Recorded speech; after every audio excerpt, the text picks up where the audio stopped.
I would like to just introduce very briefly Jim Salzman. Professor Salzman is a professor who holds a joint appointment at Duke Law School and the Nicholas School of Environment. He is one of the most respected scholars of environmental law in the country, and he regularly consults with governments, businesses, and has had a very productive and interesting career in academics. He's also a great person, and I think just a really, it's really fantastic to have him here. I count him as one of my dearest friends, and I'm grateful for those of you who are here to hear him. You would have missed out otherwise. Without further delay, I'll present to you Jim Salzman.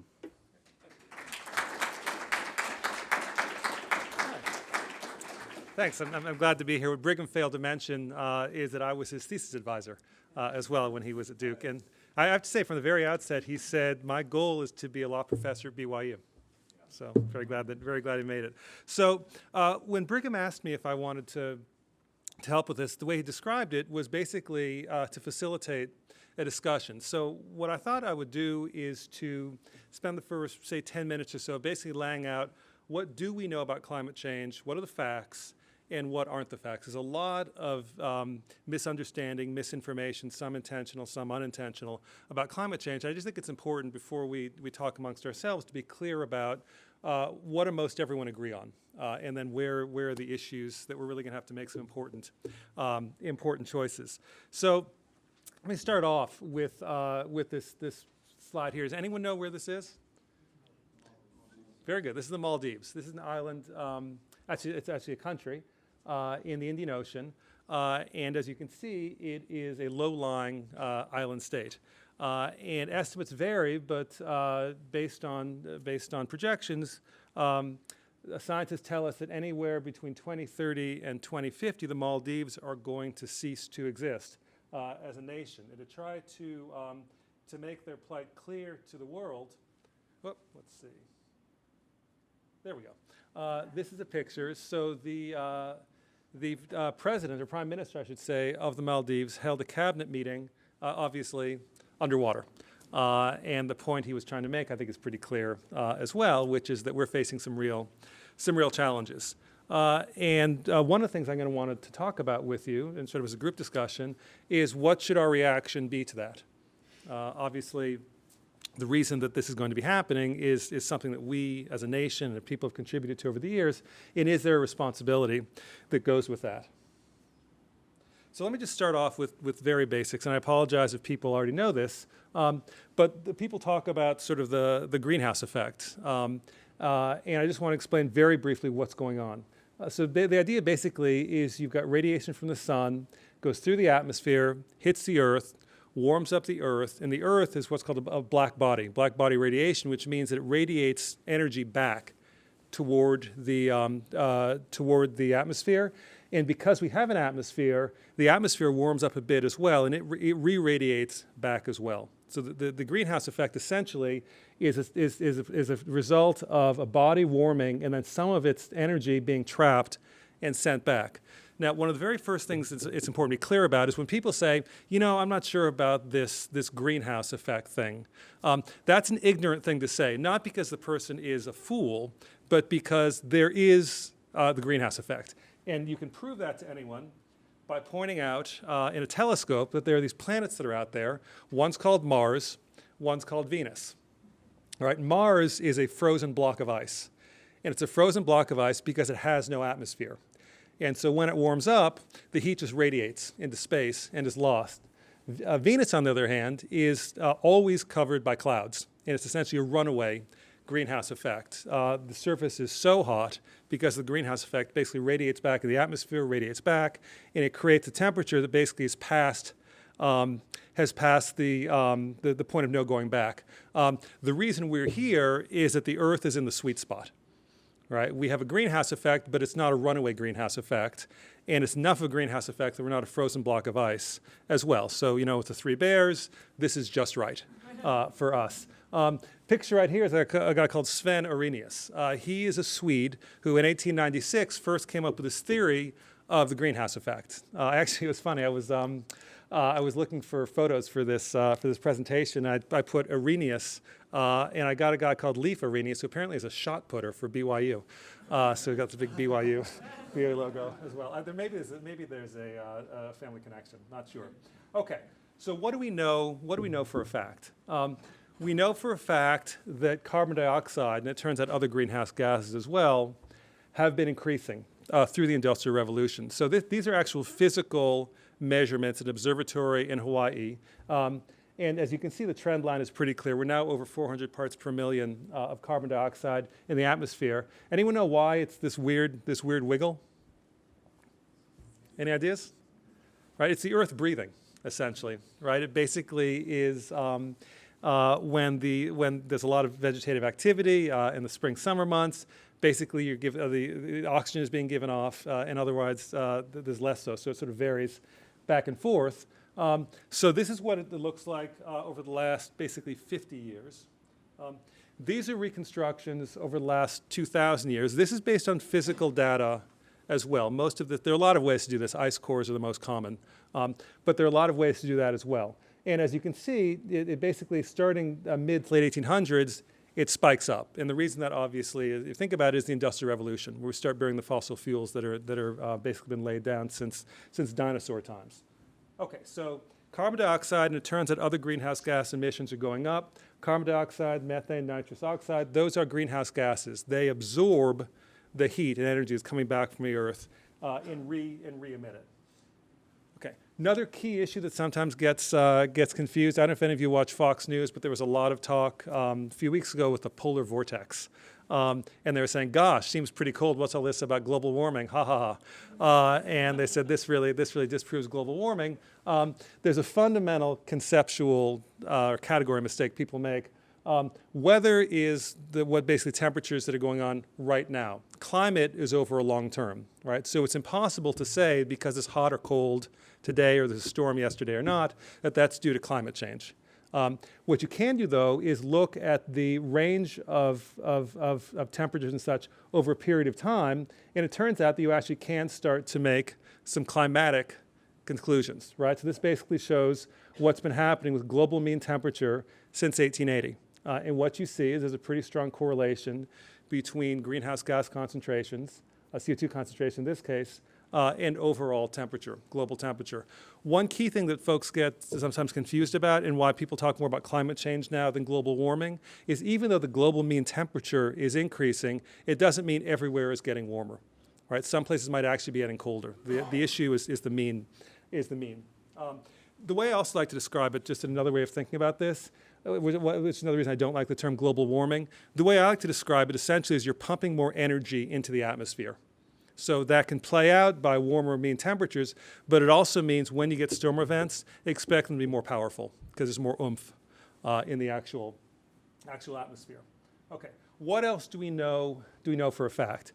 We know for a fact that glacier coverage overall is declining, which reflects the fact that there's overall global warming. I don't know the latest estimate. I've read 2030, 2040 Glacier National Park will not have any glaciers. Sort of interesting legal question. Do you keep the name or do you just call it it's like a prince formerly known as Glacier National Park? So we know that's happening as well. And obviously, I think all of you heard about what's happening in the Arctic, right? So this is a slide from NOAA, National Oceanographic and Atmospheric Administration. And this yellow line, is that yellow or green? I'm colorblind. Yellow. This yellow line shows the extent of Arctic ice during the winter. And this is actually a picture of the lowest extent, the least extent. And this is more open than it's ever been, right? Which leads one to think, well, this would be consistent with overall warming. You all remember with the early explorers, they were trying to find the fabled Northwest Passage, which didn't exist because of the ice pack. Now it does. And so a lot of interesting issues right now with Russia and Norway and other countries and Canada, but who gets access to these newfound resources? So what else do we know for a fact? We know that sea level is rising, right? That we found out by measurements as well. Why is it happening? Well, part of it is melting. More of it actually is a fancy term called adiabatic expansion. And what that means, essentially, water is a really cool molecule. And one of the things that's cool about it is that it expands when it gets warmer and when it actually gets colder as well. That's when you fill an ice tray, it sort of fills up. But we're concerned about when it gets warmer. And what you're seeing with sea level rise, part of that's due to ice cap melting, or glacier melting. Most of it is due to the fact that the ocean is actually getting a bit warmer. And so the molecules effectively are getting bigger. And that's why the Maldives, obviously, are so concerned about things. So who's responsible, right? Who's to blame? This is a figure from 2010 of greenhouse gases simply from fossil fuel burning, which is the largest single source. But there are other sources as well. The key thing to keep in mind is that China is now the largest emitter of greenhouse gases, but in terms of overall historic contribution, U.S. is responsible for more of the greenhouse gases in the atmosphere, and greenhouse gases are long-lived. So the issue of who's to blame depends on what type of measure you want to take. Last thing I want to talk about in terms of sort of what we know. What we know is that climate is extraordinarily complicated. You know, what actually determines the climate. I'm not going to go into explaining this, but you can just tell there are all kinds of feedback loops and dynamics going on. Is solar radiation going to be reflected because there's more cloud cover? Is the radiation actually going to be increased because we're reducing the glaciers and the snow cover? Permafrost, what happens if that starts to melt and you get more greenhouse gases that are escaping? Issues like that.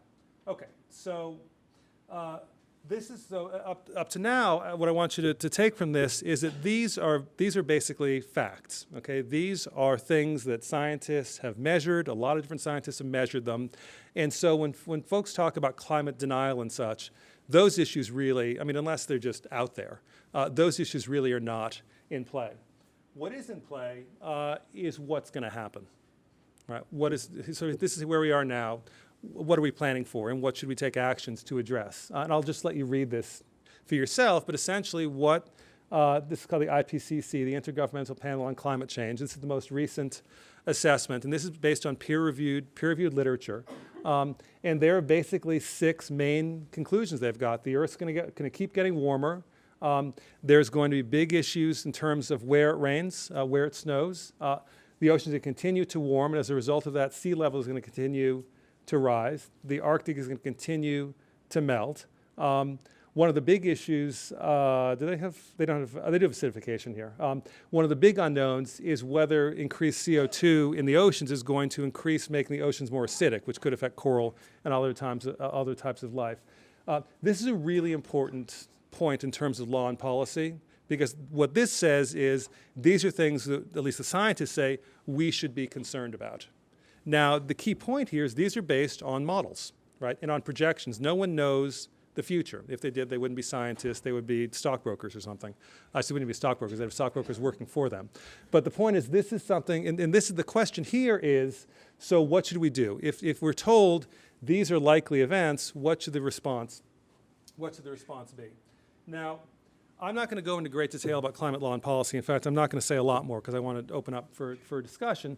There is a lot of law on climate that's out there. There's a UN convention. There's a protocol to the convention. The US, the law we have that addresses air pollution now addresses carbon dioxide as a pollutant as well. There's some regional initiatives on the East Coast, West Coast. California has taken a lead with a bill called AB 32. There are a lot of activities going on at the local level as well. Even though there's a lot of law out there, the fact is very, very few laws place real restrictions on how many greenhouse gases you can emit. Right? So there's a lot of law out there, but it doesn't have big teeth. Right? It's more sort of gumming kind of law than law with a bite. So the question is, what do we do? And there are 3 basic strategies that we can take, and obviously a whole range of mixing and matching.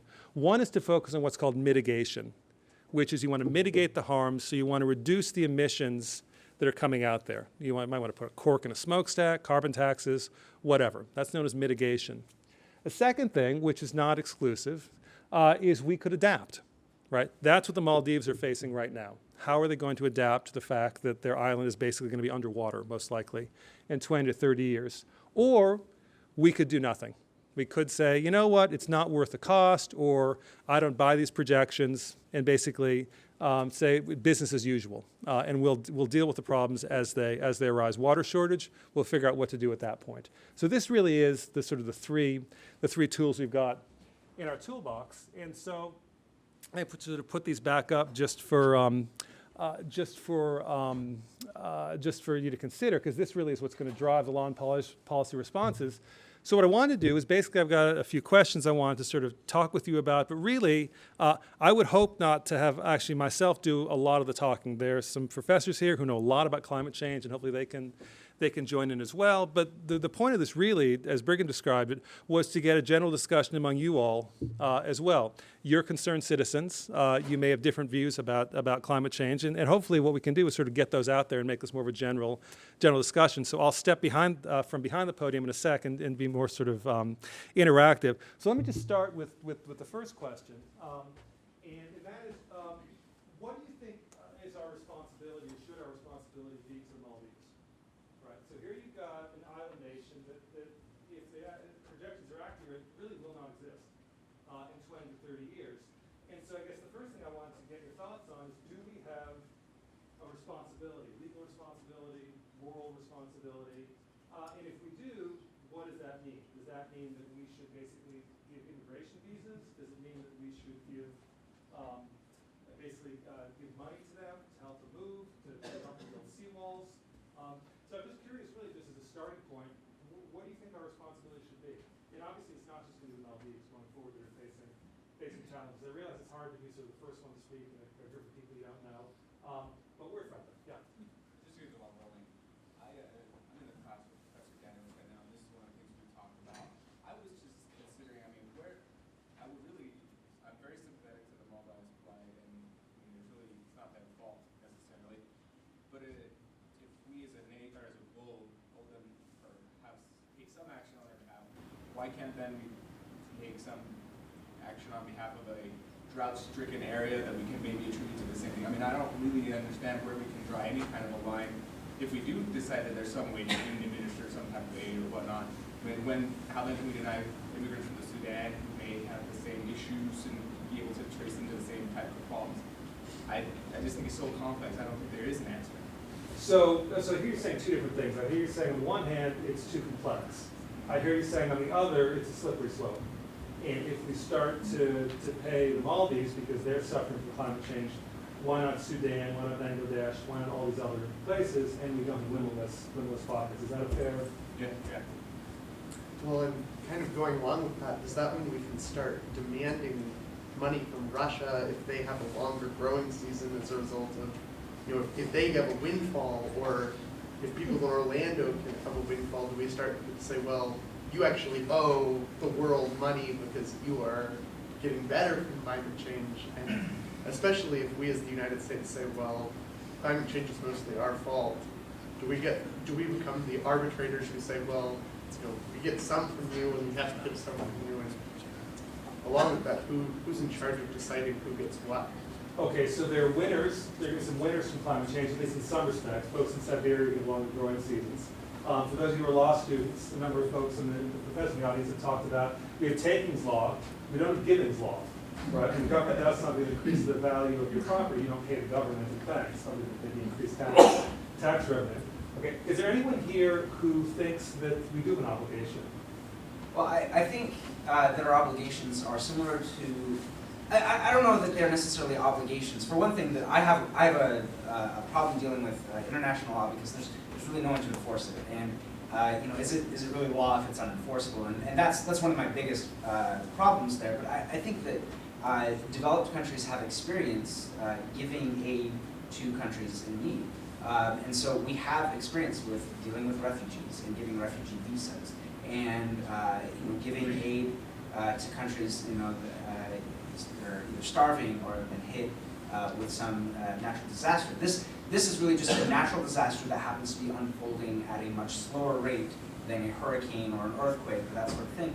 But I think really one way to look at it is simply apply the same principles that we've applied, for the last half century to the Maldives or any other country that faces those issues. But I mean, isn't there sort of a fundamental difference, though, in that we're the generous people, and we give when there are disasters and such, we over the world in situations like in cases like that. But this a little different, though. I mean, don't we bear some responsibility because if the U.S. had not been burning all these fossil fuels and being where we are, fabulous quality of life, then the Maldivians wouldn't be basically in cabinet meetings underwater.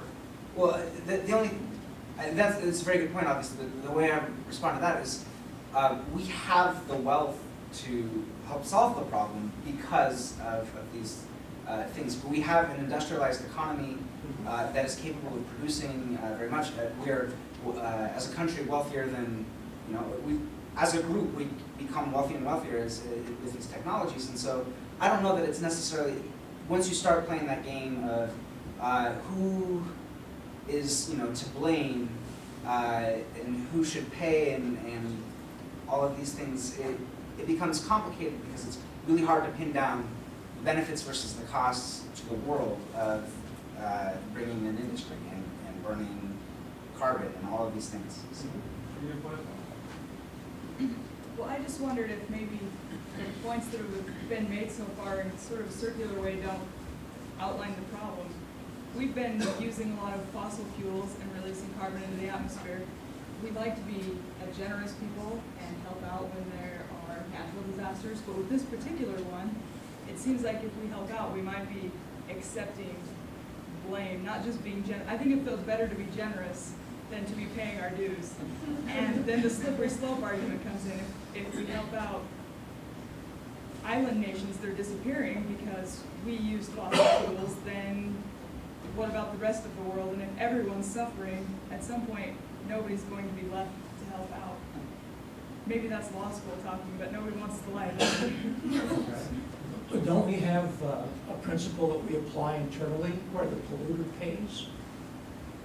Well, so that's what we might do here. I mean, there are a lot of so there's this it was developed by the OECD back in the 70s. The notion of polluter pays principle. The idea is that you cause harm, you should pay for it. It's funny though. In the international context, a lot of times it's the reverse. It's the polluter pays. So, for example, Sweden, right after the fall of the Iron Curtain, 1990, there was terrible pollution from the Baltics, the former Soviet states. And Sweden basically paid the Baltics to upgrade their coal-fired power plants. So you have the polluter pays principle, but it's also the basically who is the cash, the deep pockets principle as well. Well, it seems to me that climate change has created a problem of ethics that's much more complicated. I mean, it's than older models, right? I mean, if under a model of a polluter paying, the assumption is I can actually see who the agent is, and I can measure the agency, the willful ignorance, and the damage, and the cost, and then therefore require some sort of payment. And here we're talking. I mean, you can do it. I guess you just showed that pie chart, right? You can say the United States owes 32%. Or whatever the well, it's not owes. They've contributed this percent. They've contributed this much. But it does seem to me that the I mean, I'm in favor of doing something, but I recognize, and I'm not in law, so I can be naive about these things. But I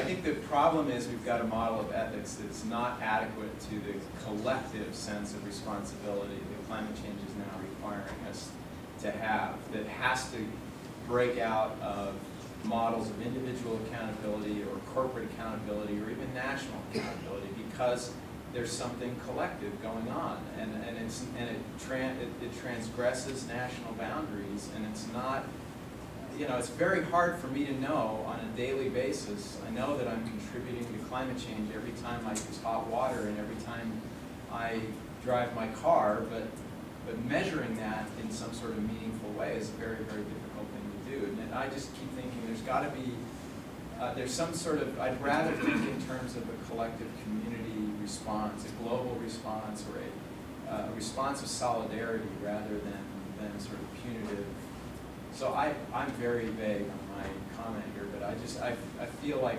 we just don't have the adequate sense of ethics yet. No, the contrary, I think you're raising a lot of important issues, and one of them, or this is part of a workshop that Brigham's organized, is on the notion of commons, and sort of commons, communal challenges, communal resources, and one of the things we talked about is the notion of the tragedy of small actions, right, where all of us individually have responsibility, but it's hard to make that meaningful in a way. So you also raise a really important point, though, with the issue of acting collectively. So let me sort of shift this a little bit, because what we're talking about so far is adaptation and who should pay for adaptation. There seems to be a general sense that we have a responsibility, but there are real concerns on where this can take us. If we start to actually pay, what do we call it, liability or charity or compensation or whatever, where is that going to lead? Because there could be so many different victims of climate change. I mean, one option, of course, that could be used is what's happening with ozone, which is where countries pay into a fund. So it's not unlimited, and the fund basically pays out. We call it the Global Environmental Facility. But it's nothing like the numbers that are here. So let's sort of flip this around a bit and talk here about mitigation. Right, because the big question of mitigation is who's willing to actually reduce greenhouse gas emissions. What's your general sense of where the U.S. is on this as informed citizens? In terms of mitigation, where do you think we are in the mitigation world in terms of strategies? Yeah. Probably about average, because they do have regulations and they do look to regulate what's being emitted, and there are technology regulations and requirements that are put on large producers, on cars, and so it seems like there's at least a sense of we need to cut back or we need to find a way to reduce the amount of emissions. So I'd say that they're moving in that direction, but it's become such a it's really political. You have these two different spectrums of it, and so it seems like it's less of an accountability feeling, and where do you fall on the political spectrum of that? Okay, let's go. We'll get that in a second. Any other thoughts on where the U.S. lies in terms of what we're actually doing to address greenhouse gas emissions? Yeah. I mean, I think about a couple of political topics.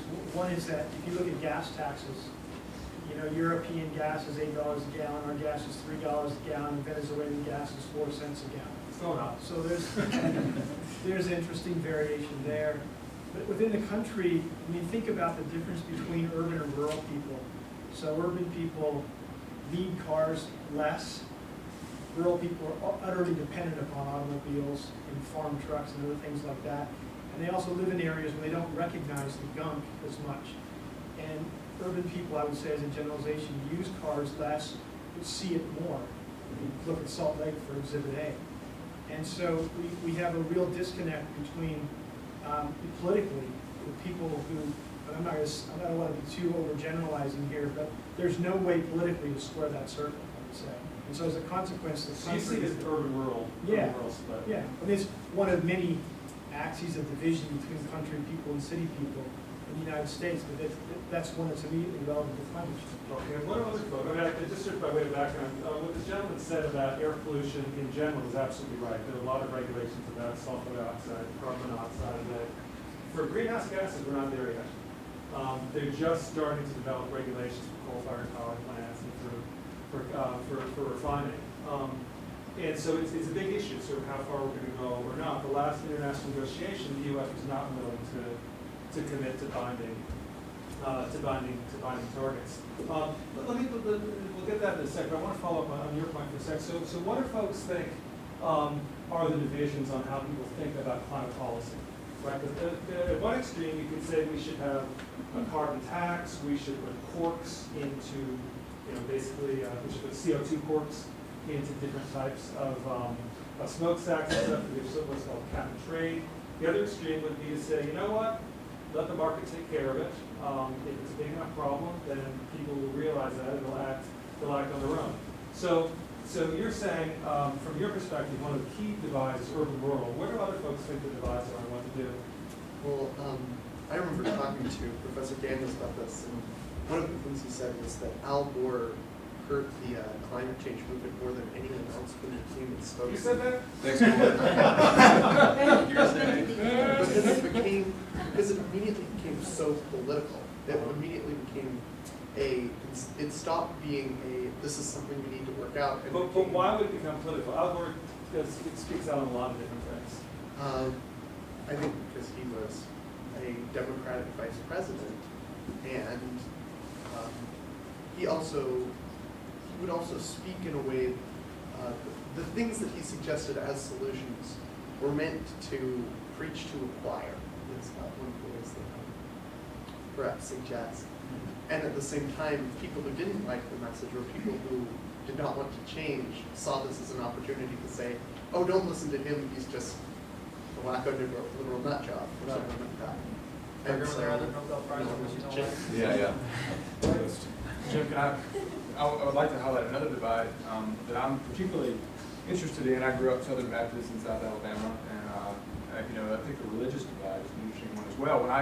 When I put up on the screen, the way I always depict it is the energy from the sun, it inputs into the system.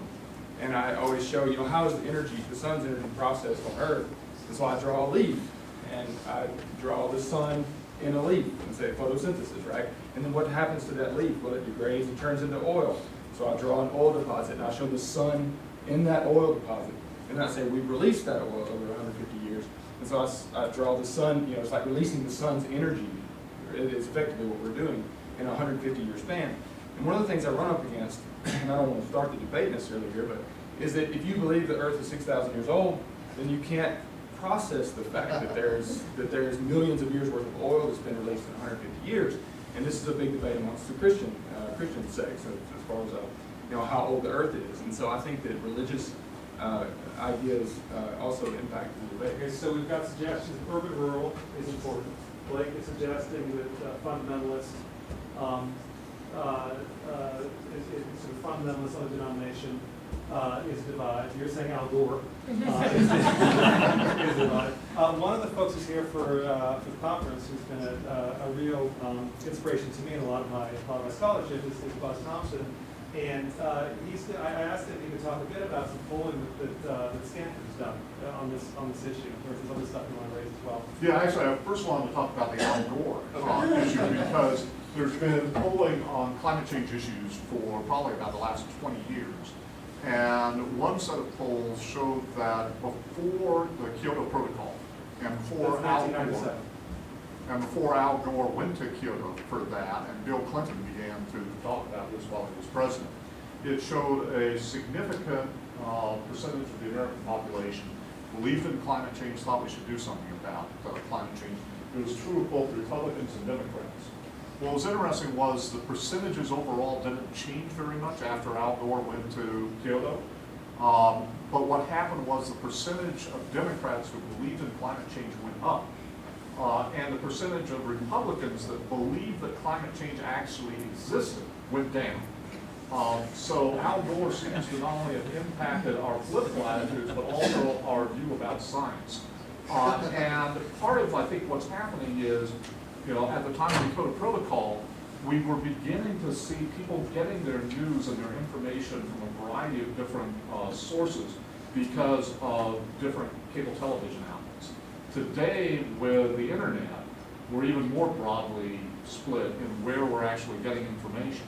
And what Al Gore did was he triggered all of the conservative pundits that basically said if Al Gore believes in it, then it must not be true. And so everyone who listened to the conservative pundits were being told climate change didn't exist. So you're absolutely right, but I think the way in which you think about that split is it created a Republican-Democratic split that actually didn't exist, say, 20 years ago. Now on that, Democrats still much more strongly support climate change. Republicans seem to be sort of evenly split. All of the polling that we're doing suggests that Republican candidates aren't hurt by coming out in favor of climate change legislation, but they don't get anything out of it. And so that means that a variety of other things seem to impact it. I'll just add two other just quick things. First of all, on the urban-rural split, one of the things I have, if people are interested later, I can show them some of this data. But I now have data on climate change views for every state in the U.S. And it turns out that in Utah, you actually, Remember what? actually, in terms of Utah, you don't believe in climate change quite as much as other parts of the United States, but it's not too bad. The most recent 82% of the U.S. as a whole believes in climate change. 76% of people in Utah do. So it's still a very strong percentage. Where you drop significantly are on some of the measures to actually address climate change. And so, for example, about 40% of Americans as a whole support gas taxes. You're at 15%. 70% of Americans support electric vehicles. You're down at 40% on that. So there are some divides between the United States as a whole and Utah as to what measures you support. Excellent. So somebody asked, I mean, so for the folks who are students here at BYU or who work at BYU, do you find in your own personal interactions there's a real split among your folks that you know? Well, I teach an introductory biology class, and a number of us will poll our students, sort of say, where do you fall out on the Yale survey of climate change? And when I came to BYU, I thought it would be highly polarized and highly skewed. And actually what concerns me more is that the vast majority of them fall into the indifferent category, right? That this is not an issue that's on their radar right now. There are those who are strong deniers, but it tends to sort of match the nation as a whole, somewhere around 10 or 15%. But we've got this 40 or 50% group that this isn't something that they even think about. Just again supporting that, one of the questions we're also asking is, would the position of a politician influence your vote? And we find for the United States as a whole, about 20% of Americans say, yeah, it will influence my vote. In Utah, it's 5%. Okay, so folks, does that resonate with other folks in terms of their interactions? Most of your, almost half of your friends just don't care? Yeah, I would say so. I mean, in the law school, we have a lot of, we yell at each other a lot in carols about a variety of political issues, but climate change is not one that, for whatever reasons, come up. And I wouldn't say that it's because we're not aware of it. It's just simply not as hot button as a topic for us. I can't speak for everyone, but that's my experience. And why do you think that is? I really don't know. In a lot of ways, BYU has been more diverse in opinion than I expected, but I couldn't tell you why we don't talk about climate change. I just think there's like a lot of it's like a split, like a prioritization of like environmental issues as a whole. Like just in like last year at my high school, I was thinking like one of two people in the environmental club, and it's just The environmental club with two people? Yeah.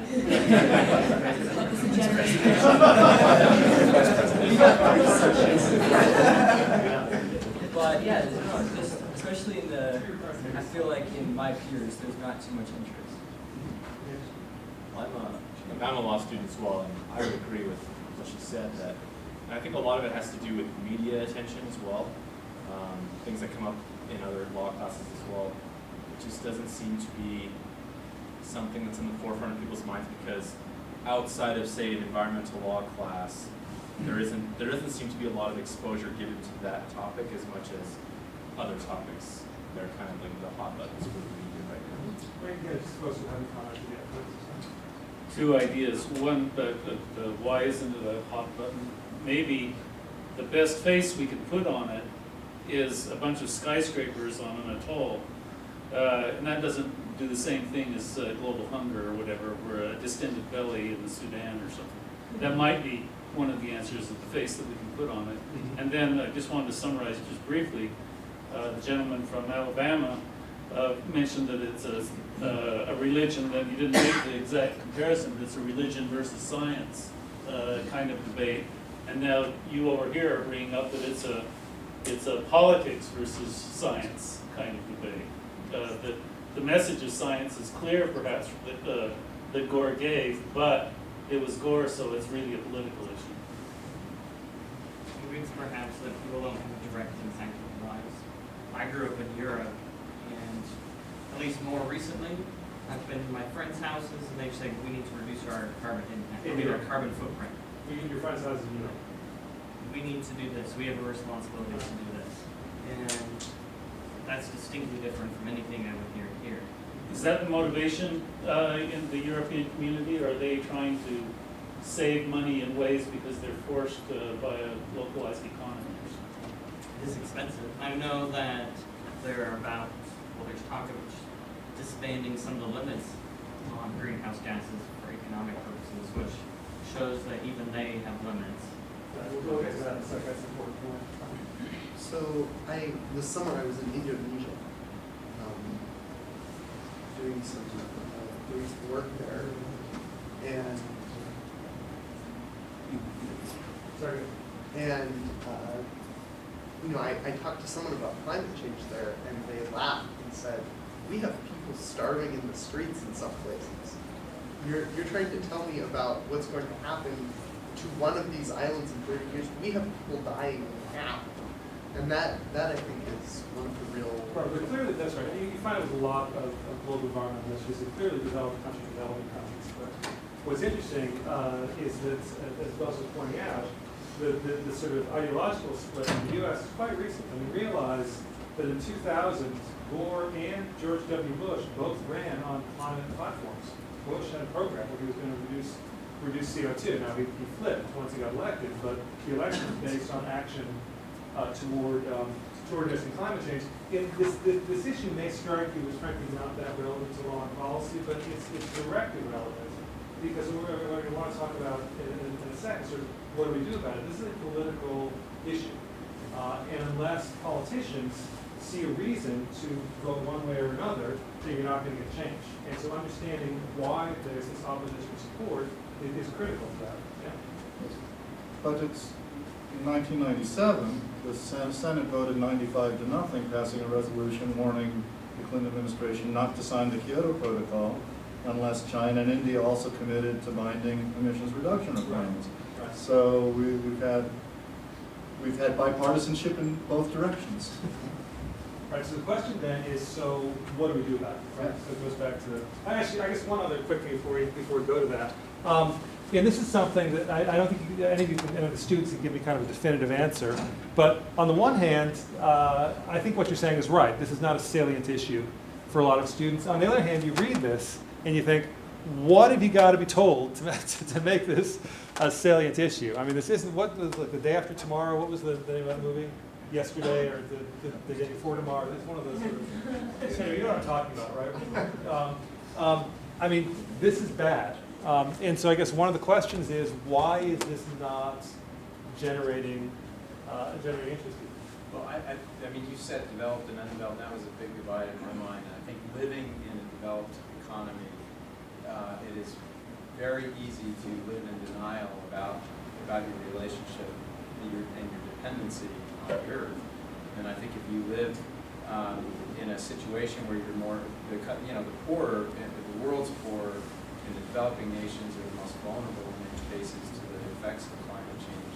So, and they see those effects in a more tangible way. But I mean, you and I can get into the car and turn on our air conditioning or our heater or whatever it is we need to do to shield ourselves from the effects of weather and climate. And we have a very strong ideology that's associated with that, right? I mean, if I work an honest living and I do what I'm supposed to do, then I deserve to live in a certain kind of level of comfort and pleasure for myself and my family, and everyone else can't tell me that I should change that picture. So right. There's something ethically wrong with a worldview that's that cut off from the reality, not just of the planet itself, which is in and of itself a major problem, but cut off from the reality of global populations and what they're dealing with. So that actually leads nicely into the question I want to end with. I want to end round one, and then we can sort of chat in small groups if you want. We've got some law in the books. Interestingly, I mean, California is clearly taking the lead on this issue. And so there have been efforts to repeal the law, to roll it back. It has not been successful. There's a strong sentiment in the voting populace in California that they need to do something. And I guess the question that I would ask to sort of bring this full circle is, what do you think needs to happen for politicians either in Utah or in Washington to basically decide that this is something they should support. They should support sort of, they sometimes call them targets and timetables. Right? They should support binding reductions on certain types of greenhouse gases, which California, in many respects, is trying to lead the way on, but there's only so far California can go. We need a non-bankrupt state to do it. Okay, so you're saying, all right. Well, I think that, actually today in the New York Times it was interesting, there was an article about big business that is now being motivated because of climate change. And I think that, you know, the politicians historically haven't always been motivated by the voice of a single voter. But when Coca-Cola and Walmart and these large companies say climate change is hurting the bottom line and it's economically disastrous for us, they begin to make a clear connection between economics and policy. All right, so the money talks. Yeah. Okay. Yeah, I have a colleague at the University of Wisconsin-Madison who is a specialist in risk management, insurance, and reinsurance, and he said they get it because they're the ones that bear the economic brunt of some of these disastrous events. They have to pay for it. And I think that's, in a way, within the commercial sector, they've really done leading the way. And I think Rick is right. This is expanding to other areas in business as well. And some are making money on it. Johnson Controls does energy efficiency for buildings in ways that pay for themselves. So maybe the way into some grassroots support is through that avenue. But how to get to the sort of people on the street and out in the weeds, well, I think there's a real challenge because there's not, I gather from the polls, a sense of urgency. We don't have to listen to polls, just listen to the discussion room. I mean, it's consistent with that. So I guess I have a question for the students. And that is, what do you think needs to happen for the salience, for the concern to rise? So, you know, the environmental club at your high school may stay at 2 people, but maybe people outside the environmental club are actually concerned about this. I mean, is it basically talking more about we're going to be in big trouble? And what do you think it is that is going to speak to your, essentially to your generation, to your classmates?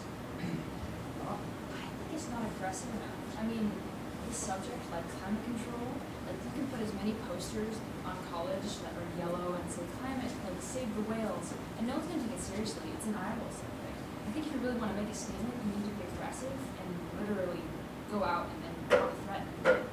So demonstrate against the Keystone Pipeline? That I kind of think thing? so. I think there needs to be a Republican, like, to kind of give out balance, a Republican and a Democratic partnership almost, that go out and say, hey, if we don't act now, it's already too late.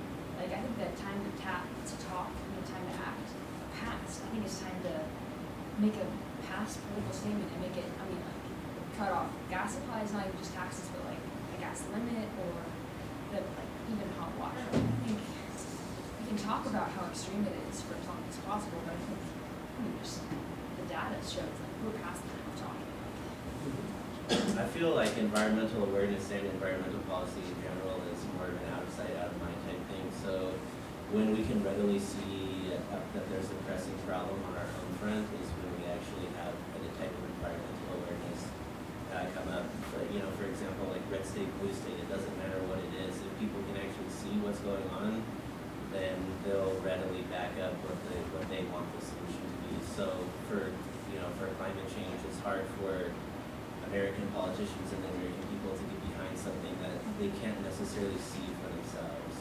Yeah, it's challenging. So, I promised Brigham that I'd rather than one for the folks of places to go. So just a few thoughts to leave you with.